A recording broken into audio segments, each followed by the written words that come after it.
ನಮಸ್ತೆ. ಬೆಳಕು ನಕ್ಷತ್ರ ವ್ಲಾಗ್ಗೆ ಸ್ವಾಗತ. ಇನ್ನೇನು ಗೌರಿ ಗಣೇಶನ ಹಬ್ಬ ಬಂದೇ ಬಿಡ್ತು. ಹಾಗಾಗಿ ಗಣೇಶನಿಗೆ ಪ್ರಿಯವಾದಂತಹ ಸಿಹಿ ಕಡುಬು ಮಾಡೋ ರೆಸಿಪಿನ ನಾನು ನಿಮ್ಮ ಜೊತೆ ಶೇರ್ ಮಾಡ್ತಾ ಇದ್ದೀನಿ. ಅದಕ್ಕೂ ಮುಂಚೆ ನೀವೇನಾದರೂ ನನ್ನ ಚಾನಲ್ಗೆ ಹೊಸಬ್ರಾಗಿದ್ದರೆ ಸಬ್ಸ್ಕ್ರೈಬ್ ಮಾಡಿಕೊಂಡು ವೀಡಿಯೋಸ್ನ ನೋಡಿ. ಸಬ್ಸ್ಕ್ರೈಬ್ ಆಗಿರೋರು ಸುಧಾ ವೀಡಿಯೋಸ್ನ ನೋಡಿ. ಹಾಗೆ ಈ ವ್ಲಾಗ್ ಏನಾದರೂ ಇಷ್ಟ ಆದರೆ ಫ್ರೆಂಡ್ ಆ್ಯಂಡ್ ಫ್ಯಾಮಿಲಿಗೆ ಶೇರ್ ಮಾಡಿ. ನಾನು ಮೊದಲನೇದಾಗಿ ಒಂದು ಬಾಣಲಿ ಇಟ್ಕೊಂಡಿದ್ದೀನಿ. ಆ ಬಾಣಲಿಗೆ ಒಂದು 2-3 ಸ್ಪೂನ್ ಆಗೋಷ್ಟು ಕಡಲೆಕಾಯಿ ಬೀಜ ಹಾಕೋತಾ ಇದ್ದೀನಿ. ಯಾಕಂದರೆ ಅದ್ರ ಸಿಪ್ಪೆ ತೆಗಿಬೇಕಲ್ಲ, ಹಾಗಾಗಿ ಅದೊಂದನ್ನು ಮಾತ್ರ ಹುರ್ಕೋತಾ ಇದ್ದೀನಿ. ಯಾವುದೇ ಎಣ್ಣೆ ಏನೋ ಹಾಕೋ ಅವಶ್ಯಕತೆ ಇಲ್ಲ. ಅದು ಸಿಪ್ಪೆ ಬರೋವರೆಗೂ ಹುರ್ಕೋಬೇಕಾಗುತ್ತೆ. ಈಗೆಲ್ಲ ಹುರಿದಿದ್ದಾಗಿದೆ, ಲೈಟಾಗಿ ರೆಡ್ ಕಲರ್ ಬಂದಿದೆ. ಈಗ ಒಂದು ಪ್ಲೇಟ್ಗೆ ಎತ್ತಿಟ್ಕೋತಾ ಇದ್ದೀನಿ ನಾನು. ಯಾಕಂದರೆ ಅದು ಸಿಪ್ಪೆ ಸ್ವಲ್ಪ ಬಿಸಿ ಇರೋದ್ರಿಂದ ಯಾವುದಾದ್ರೂ ಒಂದು ಕಲ್ಲು ಸಹಾಯದಿಂದ ಲೈಟಾಗಿ ಅದ್ರ ಮೇಲೆ ಪ್ರೆಸ್ ಮಾಡಿದ್ರೆ ಅದ್ರ ಸಿಪ್ಪೆ ಎಲ್ಲ ಬಂದ್ಬಿಡುತ್ತೆ. ಅದ್ರ ಸಿಪ್ಪೆ ಎಲ್ಲ ತೆಗ್ದಿದ್ದಾಗಿದೆ ಈಗ ನೋಡಿ. ಆನಂತರ ಇದೊಂದು ಸೈಡ್ ಎತ್ತಿಟ್ಕೊಂಡು ನಂತರ ಅದೇ ಬಾಣಲಿಗೆ ನಾನು ಒಂದು 2 ಸ್ಪೂನಷ್ಟು ಗೋಡಂಬಿ, ಒಂದು 2 ಸ್ಪೂನಷ್ಟು ಪಿಸ್ತಾ ಮತ್ತು ಒಂದು 2 ಸ್ಪೂನಷ್ಟು ಬಾದಾಮಿ ಇದ್ದರೆ ಹಾಕ್ಕೊಳ್ಳಿ. ಈಗ ನೋಡಿದೆ ಖಾಲಿಯಾಗಿತ್ತು, ಹಾಗಾಗಿ ಅದೊಂದನ್ನು ಸ್ಕಿಪ್ ಮಾಡ್ಕೋತಾ ಇದ್ದೀನಿ. ನೀವು ಬಾದಾಮಿನೂ ಆ್ಯಡ್ ಮಾಡ್ಕೊಳ್ಳಿ. ನಂತರ ಇದನ್ನು ಅಷ್ಟೇ ಬೆಚ್ಚಗಾಗೋ ರೀತಿ ಹುರ್ಕೋಬೇಕಾಗುತ್ತೆ. ತೀರಾ ಕಲರ್ ಚೇಂಜ್ ಆಗೋವರೆಗೂ ಏನು ಉರಿಯೋ ಅವಶ್ಯಕತೆ ಇಲ್ಲ. ಸ್ವಲ್ಪ ಬೆಚ್ಚಗಾಗೋ ರೀತಿ ಹುರ್ಕೊಳ್ಳಿ. ನಂತರ ಕಡಲೆಕಾಯಿ ಬೀಜದ್ದು ಪ್ಲೇಟ್ ಇತ್ತಲ್ಲ, ಅದೇ ಪ್ಲೇಟ್ಗೆ ಈ ಬಾದಾಮಿ ಪಿಸ್ತಾನು ಹಾಕೋತಾ ಇದ್ದೀನಿ ನಾನು. ಈಗ ಹಾಕ್ಕೊಂಡಿದ್ದಾಗಿದೆ. ನಂತರ ಈಗ ನಾನು ಈ ಪೌಡರ್ ಮಾಡ್ಕೋಬೇಕಾಗುತ್ತೆ. ಹಾಗಾಗಿ ಒಂದು ಮಿಕ್ಸಿ ಜಾರ್ ತಗೊಂಡು ಆ ಮಿಕ್ಸಿ ಜಾರ್ಗೆ ಈ ಕಡಲೆಕಾಯಿ ಬೀಜ ಮತ್ತು ಗೋಡಂಬಿ, ಪಿಸ್ತಾ ಅವೆಲ್ಲ ಹಾಕ್ಕೊಂಡು ಗ್ರೈಂಡ್ ಮಾಡ್ಕೋಬೇಕಾಗುತ್ತೆ. ಗ್ರೈಂಡ್ ಮಾಡ್ಕೊಂಡಿದ್ದಾಗಿದೆ ಈಗ. ನಂತರ ಈಗ ಅದೇ ಬಾಣಲಿಗೆ ನಾನು ಒಂದು 3/4 ಕಪ್ಪಷ್ಟು ಬೆಲ್ಲ ತೊಗೊಂಡಿದ್ದೀನಿ. ಫುಲ್ 1 ಕಪ್ ತೊಗೋಬಾರ್ದು, 3/4 ಕಪ್ ಆದರೆ ಸಾಕಾಗುತ್ತೆ. ಯಾಕಂದರೆ ಆಗಲೇ ಆಲ್ರೆಡಿ ಪೌಡರ್ ಮಾಡಿರೋದ್ರಿಂದ ಬೇಗ ಕರಗುತ್ತೆ. ನಾನು ಒಂದು 1 ಸ್ಪೂನ್ ಅಥವಾ 2 ಸ್ಪೂನಷ್ಟು ನೀರು ಹಾಕೋತಾ ಇದ್ದೀನಿ, ಆ ಬೆಲ್ಲ ಕರಗಲಿ ಅನ್ನೋ ಕಾರಣಕ್ಕೆ. ಈಗ ಸ್ವಲ್ಪ ಹಾಕ್ಕೊಂಡ್ರೆ ಸಾಕಾಗುತ್ತೆ, ಜಾಸ್ತಿ ಏನು ಅವಶ್ಯಕತೆ ಇರೋದಿಲ್ಲ. ಈಗ ಹಾಕ್ಕೊಂಡಿದ್ದಾಗಿದೆ ನೋಡಿ. ಒಂದು ಅರ್ಧ ನಿಮಿಷ 1 ನಿಮಿಷಕ್ಕೆಲ್ಲ ಬೆಲ್ಲ ಇಷ್ಟು ನೀಟಾಗಿ ಕರಗ್ತಾ ಇದೆ ಅಂತ. ಇದು ಪಾಕ ತಗೊಳ್ಳೋ ಅವಶ್ಯಕತೆ ಇಲ್ಲ. ನಂತರ ಈಗ ತಕ್ಷಣವೇ ನಾವು 1 ಕಪ್ಪಷ್ಟು, ಯಾವ ಕಪ್ಪಲ್ಲಿ ನಾನು ಬೆಲ್ಲ ತೊಗೊಂಡಿದ್ದೆ ಅದೇ ಕಪ್ಪಲ್ಲಿ 1 ಕಪ್ಪಷ್ಟು ಕಾಯಿ ತುರಿ ತೊಗೊಂಡಿದ್ದೀನಿ. ಬೆಲ್ಲ ನಾನು 3/4 ಕಪ್ ತೊಗೊಂಡಿದ್ದೀನಿ. ಕಾಯಿ ತುರಿನ ಫುಲ್ 1 ಕಪ್ಪಷ್ಟು ತೊಗೋತಾ ಇದ್ದೀನಿ. ಈಗ ಆ ಬೆಲ್ಲ ಮತ್ತು ಕಾಯಿ ತುರಿ ಎಲ್ಲ ನೀಟಾಗಿ ಮಿಕ್ಸ್ ಆಗಬೇಕು. ಅಲ್ಲಿವರೆಗೂ ಲೈಟಾಗಿ ಹುರ್ಕೋಬೇಕಾಗುತ್ತೆ. ಜಾಸ್ತಿ ಹುರಿದ್ಬಿಟ್ರೆ ಪಾಕ ಬಂದ್ಬಿಡುತ್ತೆ. ಸ್ವಲ್ಪ ಹುರ್ಕೊಂಡ್ರೆ ಸಾಕಾಗುತ್ತೆ. ಈಗ ನೋಡಿ, ಎಲ್ಲ ಆ ಬೆಲ್ಲದ್ದು ಸ್ವೀಟ್ ಅಂಶ ಎಲ್ಲ ಕಾಯಿ ತುರಿ ಹೀರ್ಕೊಳ್ಳೋ ರೀತಿ ಹುರ್ಕೋಬೇಕಾಗುತ್ತೆ. ನಂತರ ಲೈಟಾಗಿ ಅಲ್ಲಿ ನೀರಿನ ಅಂಶ ಇದೆಯಲ್ಲ ಅದೆಲ್ಲ ಡ್ರೈ ಆಗೋ ರೀತಿ ನಾವು ಹುರ್ಕೊಂಡ್ರೆ ಸಾಕಾಗುತ್ತೆ. ಆ ನಂತರ ಈಗ ನಾವು ಕಡಲೆಕಾಯಿ ಬೀಜದ್ದು ಪೌಡರ್ ಇತ್ತಲ್ಲ, ಡ್ರೈ ಫ್ರೂಟ್ಸ್ ಮತ್ತು ಕಡಲೆಕಾಯಿ ಬೀಜದ್ದು, ಆ ಪೌಡರ್ನ ಆ್ಯಡ್ ಮಾಡ್ಕೋತಾ ಇದ್ದೀನಿ.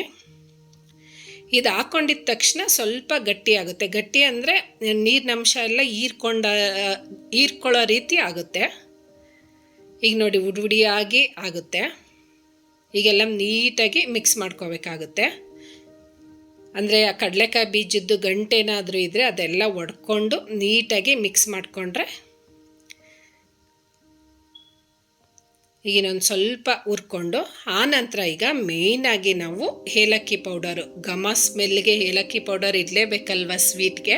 ಹಾಗಾಗಿ ಅದಕ್ಕೆ ಸ್ವಲ್ಪ ಸಕ್ಕರೆ ಹಾಕ್ಕೊಂಡು ಪೌಡರ್ ಮಾಡಿಕೊಂಡ್ರೆ ಬೇಗ ಪೌಡರ್ ಆಗುತ್ತೆ ಏಲಕ್ಕಿ. ಹಾಗಾಗಿ ಆ ಏಲಕ್ಕಿ ಪೌಡರು ಮತ್ತು 1-2 ಸ್ಪೂನಷ್ಟು ದ್ರಾಕ್ಷಿ ಹಾಕ್ಕೊಂಡು ಮಿಕ್ಸ್ ಮಾಡ್ಕೋತಾ ಇದ್ದೀನಿ. ಈಗೆಲ್ಲ ಘಮ ಸ್ಮೆಲ್ ಬರ್ತಾ ಇದೆ, ಆ ಏಲಕ್ಕಿ ಸ್ಮೆಲ್ಲು. ಆ ಬೆಲ್ಲಕ್ಕೆ ಆ ಏಲಕ್ಕಿ ಹಾಕಿದ್ರಂತೂ ಎಷ್ಟು ಘಮ ಅಂದರೆ ಪಕ್ಕದ ಮನೆಯವ್ರನ್ನ ಏನೋ ಸ್ವೀಟ್ ಮಾಡ್ತಾವ್ರೇನೋ ಅಂತ ಅನ್ಬೇಕು, ಆ ರೀತಿ ಘಮ ಸ್ಮೆಲ್ ಬರುತ್ತೆ. ಈಗ ಇದು ರೆಡಿಯಾಗಿದೆ. ಇದು ಒಂದು ಸೈಡ್ ಇಟ್ಕೊಳ್ಳೋಣ. ಮತ್ತು ಅದೇ ಪಾತ್ರೆಗೆ ನಾನು ಅಂದರೆ ಆ ಬಾಣಲಿನ ತೊಳ್ಕೊಂಡು ನಂತರ ಅದೇ ಪಾತ್ರೆಗೆ ನಾನು ಒಂದು 2 ಕಪ್ಪಷ್ಟು ನೀರು ಹಾಕ್ಕೋತಾ ಇದ್ದೀನಿ. ಇದು ಅಕ್ಕಿದು ಹೂರ್ಣ ರೆಡಿ ಆಗಬೇಕಲ್ಲ, ಹಾಗಾಗಿ ಒಂದು 2 ಕಪ್ ಹಾಕ್ಕೊಂಡ್ರೆ ಸಾಕಾಗುತ್ತೆ. ನಂತರ ಅದೇ ನೀರಿಗೆ ನಾನು ಸ್ವಲ್ಪ ಒಂದು 1/4 ಸ್ಪೂನಷ್ಟು ಉಪ್ಪು ಹಾಕೋತಾ ಇದ್ದೀನಿ. ಅಂದರೆ ಸ್ವೀಟ್ಗೆ ಒಂದು ಸ್ವಲ್ಪ ಉಪ್ಪು ಹಾಕಿದ್ರೆ ಟೇಸ್ಟ್ ಚೆನ್ನಾಗಿರುತ್ತೆ ಅನ್ನೋ ಕಾರಣಕ್ಕೆ. ನಂತರ ಒಂದು 2 ಸ್ಪೂನಷ್ಟು ತುಪ್ಪ ಹಾಕ್ಕೋಬೇಕಾಗುತ್ತೆ. ಈ ರೀತಿ ತುಪ್ಪ ಹಾಕ್ಕೊಳ್ಳೋದ್ರಿಂದ ಫ್ಲೇವರು ತುಂಬಾ ಚೆನ್ನಾಗಿರುತ್ತೆ. ನಂತರ ಗಂಟು ಆಗೋದಿಲ್ಲ.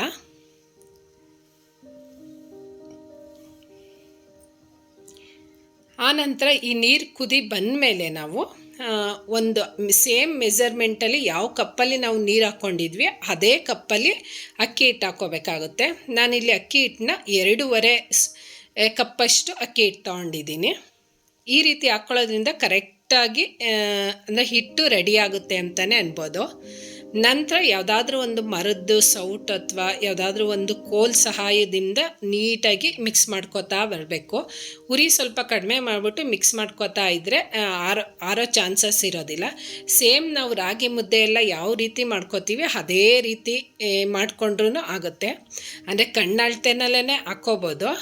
ನಾನು ನಿಮಗೆ ತೋರಿಸ್ಬೇಕಲ್ಲ, ಹಾಗಾಗಿ ಕಪ್ ಅಳತೆನಲ್ಲಿ ನಾನು ನಿಮಗೆ ತೋರಿಸ್ತಾ ಇರೋದು.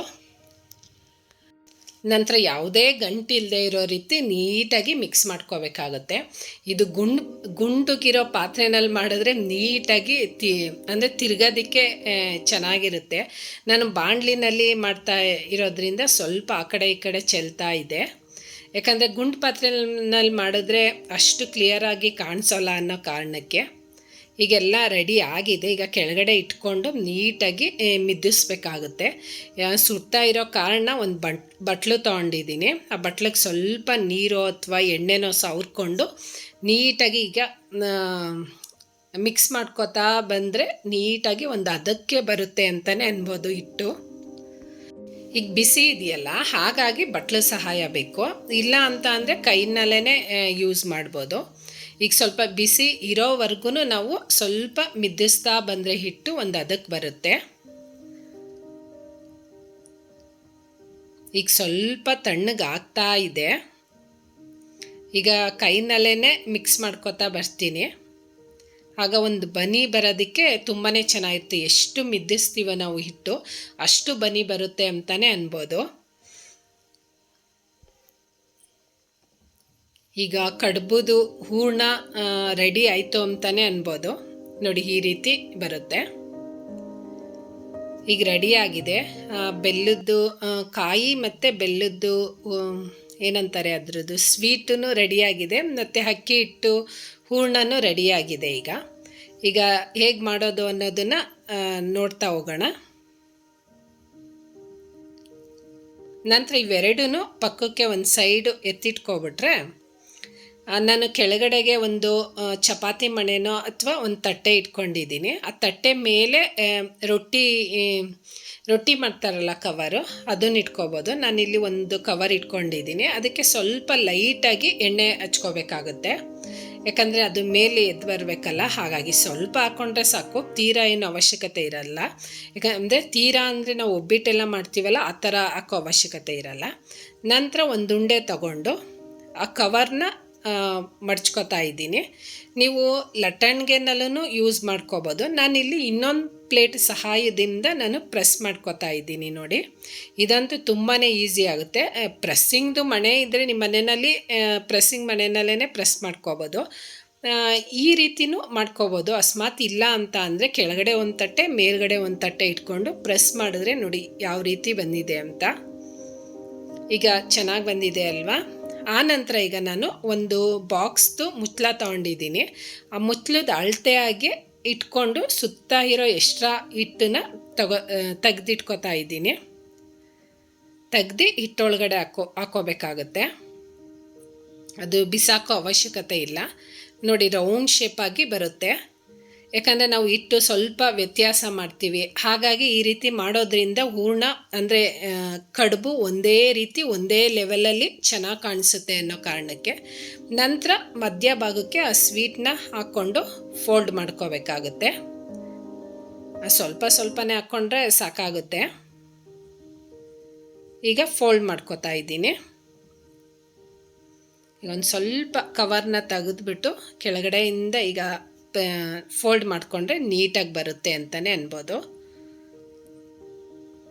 ಈಗೆಲ್ಲ ಸೈಡಲ್ಲಿ ಲೈಟಾಗಿ ಪ್ರೆಸ್ ಮಾಡ್ಕೋಬೇಕಾಗುತ್ತೆ. ಈಗ ನೀಟಾಗಿ ಪ್ರೆಸ್ ಮಾಡಿದ್ರೆ ಅದು ಅಂಟುತ್ತೆ, ಬಿಡೋದಿಲ್ಲ ಅದು. ಈಗ ನೋಡಿ ಎಲ್ಲ ನೀಟಾಗಿ ಪ್ರೆಸ್ ಮಾಡ್ಕೋಬೇಕಾಗುತ್ತೆ.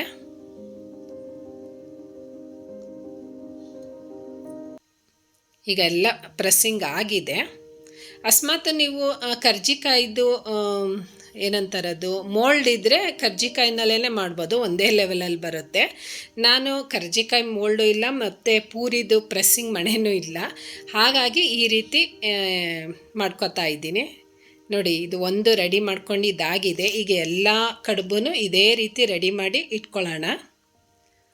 ಈಗೆಲ್ಲ ನೀಟಾಗಿ ಸೈಡೆಲ್ಲ ಪ್ರೆಸ್ ಮಾಡಿಕೊಂಡ್ರೆ ನೀಟಾಗಿ ಆಗುತ್ತೆ. ನಂತರ ಈಗ ಕಡುಬು ರೆಡಿಯಾಗಿದೆ.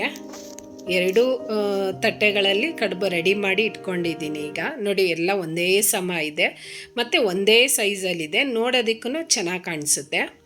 ನಂತರ ಈಗ ನೆಕ್ಸ್ಟ್ ಲೆವೆಲ್ ಇದು ನಾನು ಅರಿಶಿನದು ಎಲೆ ಬರುತ್ತಲ್ಲ, ಅರಿಶಿನ ಕೊನೆ ಬೆಳೀತಾರಲ್ಲ, ಅದು ಎಲೆ ಇತ್ತು, ಹಾಗಾಗಿ ಇದನ್ನು ಯೂಸ್ ಮಾಡ್ಕೋತಾ ಇದ್ದೀನಿ. ನಿಮ್ಮ ಮನೆಯಲ್ಲಿ ಇಲ್ಲ ಅಂತ ಅಂದರೆ ಬರೀ ಹಬೆನಲ್ಲೇ ಬೇಯಿಸ್ಕೋಬೋದು. ನಾನು ಅರಿಶಿನ ಎಲೆ ಇತ್ತಲ್ಲ, ಹಾಗಾಗಿ ಇದರಲ್ಲಿ ಫೋಲ್ಡ್ ಮಾಡಿ ಇಡೋದ್ರಿಂದ ತುಂಬಾ ಚೆನ್ನಾಗಿರುತ್ತೆ, ಟೇಸ್ಟೂ ತುಂಬಾ ಚೆನ್ನಾಗಿರುತ್ತೆ. ಈ ರೀತಿ ಎಲ್ಲನೂ ಫೋಲ್ಡ್ ಮಾಡಿ ಇಟ್ಕೊಂಡಿದ್ದಾಗಿದೆ. ಎಲ್ಲ ಕಡುಬುಗಳನ್ನು ಅರಿಶಿನದ ಎಲೆನಲ್ಲೇ ಫೋಲ್ಡ್ ಮಾಡ್ಕೊಂಡಿದ್ದೀನಿ. ಆನಂತರ ಈಗ ನಾನು ಇಡ್ಲಿ ಕುಕ್ಕರ್ ತೊಗೊಂಡಿದ್ದೀನಿ. ಆ ಇಡ್ಲಿ ಕುಕ್ಕರ್ಗೆ ಒಂದು 2ರಿಂದ 3 ಲೋಟದಷ್ಟು ನೀರು ಹಾಕ್ಕೊಂಡಿದ್ದೀನಿ. ನೀರು ಹಾಕ್ಕೊಂಡಿದ್ದ ನಂತರ ನಾನಿಲ್ಲಿ ಒಂದು ಪ್ಲೇಟ್ ಇಟ್ಕೊತಾ ಇದ್ದೀನಿ. ಪ್ಲೇಟ್ ಇಟ್ಕೊಂಡು ಈಗ ಅರಿಶಿನದ್ದು ಎಲೆ ಫೋಲ್ಡ್ ಮಾಡಿದ್ನಲ್ಲ, ಆ ಎಲೆನ ಎಲ್ಲ ನೀಟಾಗಿ ಜೋಣಿಸ್ಕೊತಾ ಬರ್ತೀನಿ. ನಿಮ್ಮ ಮನೆಯಲ್ಲಿ ಅರಿಶಿನದ್ದು ಎಲೆ ಇಲ್ಲ ಅಂತ ಅಂದರೆ ಬಾಳೆ ಎಲೆನೂ ಯೂಸ್ ಮಾಡ್ಕೋಬೋದು, ಚೆನ್ನಾಗಿರುತ್ತೆ. ಅಕಸ್ಮಾತ್ ಬಾಳೆ ಎಲೆನೂ ಇಲ್ಲ ಅಂತ ಅಂದರೆ ಹಾಗೇ ಇಟ್ಟು ಹಬೆನಲ್ಲಿ ಬೇಯಿಸ್ಕೋಬೋದು. ಇದೇನು ಜಾಸ್ತಿ ಬೇಯಿಸೋ ಅವಶ್ಯಕತೆ ಇಲ್ಲ, ಒಂದು 10ರಿಂದ 15 ನಿಮಿಷ ಬೇಯಿಸಿದ್ರೆ ಸಾಕಾಗುತ್ತೆ. ನೋಡಿ ಎಲ್ಲ ನೀಟಾಗಿ ಬೆಂದಾಗಿದೆ. ಅದು ಮುಚ್ಚಳ ತೆಗೆದ ತಕ್ಷಣ ಅರಿಶಿನ ಸ್ಮೆಲ್ ಅಂತೂ ಎಷ್ಟು ಸ್ಮೆಲ್ ತುಂಬಾ ಚೆನ್ನಾಗಿತ್ತು ಅಂತ ಅನ್ಬೋದು. ಈಗ ಅದು ಸ್ವಲ್ಪ ಆರಾದ್ಮೇಲೆ ನಾವು ಒಂದು ಪ್ಲೇಟ್ಗೆ ತೆಗೆದಿಟ್ಕೊಳ್ಳೋಣ. ಈಗ ಆರಿದೆ, ಆದರೂ ಸ್ವಲ್ಪ ಬಿಸಿ ಇದೆ. ಈಗೆಲ್ಲ ಒಂದೊಂದೇ ಪ್ಲೇಟ್ಗೆ ಸರ್ವ್ ಮಾಡ್ಕೊತಾ ಇದ್ದೀನಿ. ನೀವು ಗೌರಿ ಗಣೇಶನ ಹಬ್ಬದಲ್ಲಿ ಸಿಹಿ ಕಡುಬು ಮಾಡ್ಕೋಬೇಕು ಅಂತ ಅಂದರೆ ಈ ರೀತಿ ಮಾಡ್ಕೊಳ್ಳಿ, ಪರ್ಫೆಕ್ಟಾಗಿ ನೀಟಾಗಿ ಬರುತ್ತೆ ಅಂತಲೇ ಅನ್ಬೋದು. ಮತ್ತು ಮಾಡ್ಕೊಂಡಿದ್ದಾದಮೇಲೆ ರೆಸಿಪಿ ಟ್ರೈ ಮಾಡಿದ್ದಾದಮೇಲೆ ಹೇಗಿತ್ತು ಅಂತ ಒಂದು ಕಮೆಂಟ್ ಬಾಕ್ಸಲ್ಲಿ ಚಿಕ್ಕದಾಗಿ ಒಂದು ಕಮೆಂಟ್ ಮಾಡಿ. ಮತ್ತು ಈ ರೆಸಿಪಿ ಏನಾದರೂ ಇಷ್ಟ ಆಗಿ ವಿಡಿಯೋ ಏನಾದರೂ ಇಷ್ಟ ಆದರೆ ಫ್ರೆಂಡ್ ಆ್ಯಂಡ್ ಫ್ಯಾಮಿಲಿಗೂ ಶೇರ್ ಮಾಡಿ. ಮತ್ತು ನೀವೇನಾದರೂ ನನ್ನ ಚಾನಲ್ಗೆ ಹೊಸಬ್ರಾಗಿದ್ದರೆ ಸಬ್ಸ್ಕ್ರೈಬ್ ಮಾಡಿಕೊಂಡು ವೀಡಿಯೋಸ್ನ ನೋಡಿ, ಸಬ್ಸ್ಕ್ರೈಬ್ ಆಗಿರೋರು ಸುಧಾ ವೀಡಿಯೋಸ್ನ ನೋಡಿ.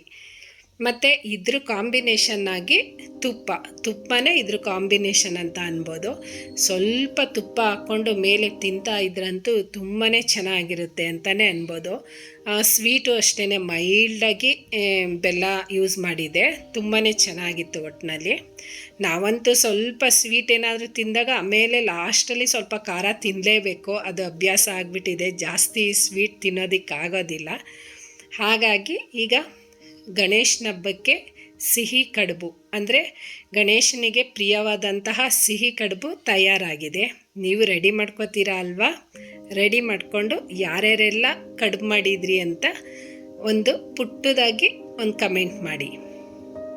ಮತ್ತು ನಿಮ್ಮ ಸಪೋರ್ಟ್ ಯಾವಾಗಲೂ ಹೀಗೆ ಇರಲಿ. Thank you.